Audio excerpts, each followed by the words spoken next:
Audio Jungle.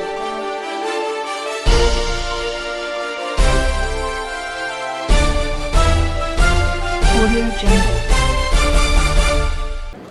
మిత్రులారా, ఎలక్షన్ల సమరం ఏదైతే వచ్చిందో ఇక 10 రోజులకి 10-12 రోజులు 13 తారీఖున మే 13 తారీఖున మరి ఎన్నికల ఓటింగ్ స్టార్ట్ అవుతుంది. మీరు తప్పకుండా ఓటింగ్ శాతంలో ఉదయం నుండే పాల్పంచుకొని మరి కారు గుర్తుపై ఓటేసి మమ్మల్ని ఆశీర్వదించవలసిందిగా మిమ్మల్ని ప్రార్థిస్తాం. మొట్టమొదటిగా ఫస్ట్ 1వ నంబర్లోనే మరి 3 బాక్సులు ఉంటాయి. ఫస్ట్ బాక్స్లో ఫస్ట్ నంబర్కి మీరు ఓటేయవలసిందిగా మిమ్మల్ని ప్రార్థిస్తాం.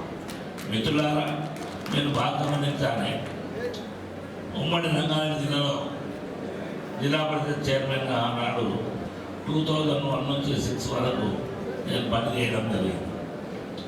మీరు బాగా గమనించాలి, ఆ రోజు ప్రతి మాలమూల గ్రామంలో ఉన్నటువంటి గ్రామాలతో నాకు చాలా దగ్గర సంబంధం ఉంది. ఉమ్మడి రంగారెడ్డి అంటే ఇక్కడ పరిగి కానీ, మేడ్చల్ కానీ, ఇబ్రాహీంపేట కానీ, తాండూరు కానీ, వికారాబాద్ కానీ, పది కానీ, ఈ ప్రాంతాలన్నింటిలో కూడా అర్బన్ ఏరియాస్, అదేవిధంగా రూరల్ ఏరియాస్ ఉన్నాయి. రూరల్లో కావాల్సినటువంటి పనిముట్లు కానీ, అర్బన్లో కావాల్సినటువంటి విషయాలు కానీ అన్నీ ఆకలింపజేసుకొని 5 సంవత్సరాలు మీ దయ వల్ల, మీ ఆశీర్వాదం వల్ల తప్పకుండా పూర్తి చేసినటువంటి సమయం అది. నాకు అందరూ పూర్తి ఆశీర్వాదం ఇవ్వడం జరిగింది. మీరు గమనించాలి, ఒక ఇష్యూ నేను మీకు ముందుకు తెలియదలుచుకున్నాను.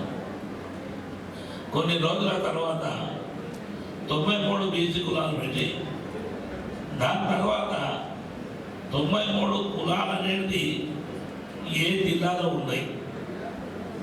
ఆనాటి ఉమ్మడి తెలంగాణ, ఆంధ్ర రాష్ట్రంలో ఉన్నటువంటి ఉమ్మడి జిల్లాలో ప్రతి జిల్లాకు ఒక బస్ వేసి ఆ బీసీలందరినీ కులానికి ఒక వ్యక్తిని తీసుకొచ్చి హైదరాబాద్లో మీటింగ్ పెట్టి అప్పుడు 93 కులాల బ్యానర్లు కట్టినటువంటి ఘనత మనకు దొరికింది. ఆ రోజు వాళ్ళందరినీ తీసుకొని ఆనాడు ముఖ్యమంత్రి రాజశేఖర రెడ్డి గారి దగ్గర తీసుకొని రావడం జరిగింది. సార్, ఏదైతే బీసీలకు ఈరోజు 100 కోట్లు అనేది పెట్టిండో మా వాళ్ళకు చాలా తక్కువ ఉందని చెప్తుండ్రు. మీరు దయచేసి దయచేసిందిగా ప్రార్థించిన ఆ రోజు రాజశేఖర రెడ్డి గారు ఇమ్మీడియట్గా జ్ఞానేశ్వరి మీటింగ్ పెట్టుకోండి, ఎంతమందికి ఎవరు ఎలిజిబుల్ ఉంటే రేపు తప్పకుండా నీకు నిజాం కాలేజీ గ్రౌండ్కి వచ్చి నేను విన్నవించడం జరుగుతుందన్నాడు.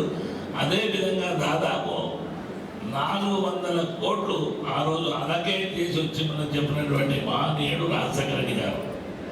మిత్రులారా, అదే కాకుండా మీరు బాగా గమనించాలి, నేను ఒక పెద్ద ఎత్తున పోరాటం చేసి మహిళా సోదరులకు చట్టసభల్లో రిజర్వేషన్స్ కావాలన్న సదుద్దేశంతో 1 కోటి సంతకాల సేకరణ చేయడం జరిగింది.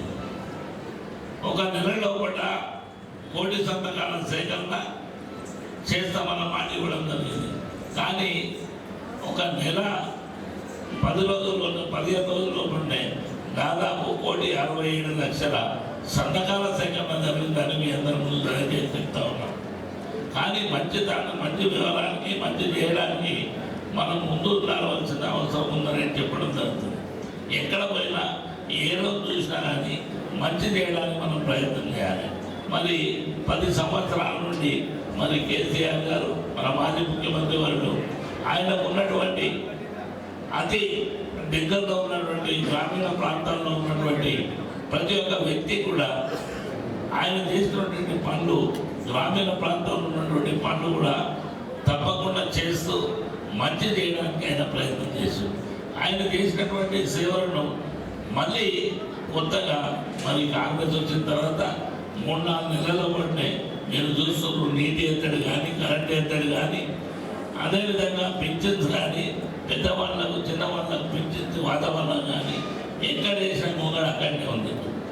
మళ్ళొకసారి ప్రజలంతా మరి కేసీఆర్ వైపు చూస్తున్నారు. తప్పకుండా కేసీఆర్ ప్రభుత్వం మనం రావాల్సిందే. బీద బడుగు వర్గాలకు అందరికీ న్యాయం జరగాలని వాళ్ళందరూ కోరడం జరుగుతుంది. మిత్రులారా, మీరు బాగా గమనించాలి. మంచి చేయడానికి ఏ వ్యక్తి అయినా కానీ మరి ఆ రోజు గ్రౌండ్ రియాలిటీ ఉన్నటువంటి వ్యక్తి కేసీఆర్ గారు గ్రామీణ ప్రాంతంలో ఏం కావాలి, అగ్రికల్చర్ ఉన్న వాళ్ళకి ఏం కావాలన్న దూరదృష్టితో చూసి మంచి చేయడానికి ప్రయత్నం చేశారు. అలాంటి వ్యక్తికి మనమందరం కూడా చేదోడు వాదోడు ఉండవలసిన బాధ్యత మన మీద ఉంది. కనుకనే మనమందరం కూడా కలిసికట్టుగా తప్పకుండా 13 తారీఖు జరగబోయే ఎన్నికల్లో కూడా కారు గుర్తుపై ఓటేసి మమ్మల్ని ఆశీర్వదించవలసిందిగా మిమ్మల్ని అందరినీ పేరు పేరున నమస్కారం పెడుతూ జరుగుతుంది.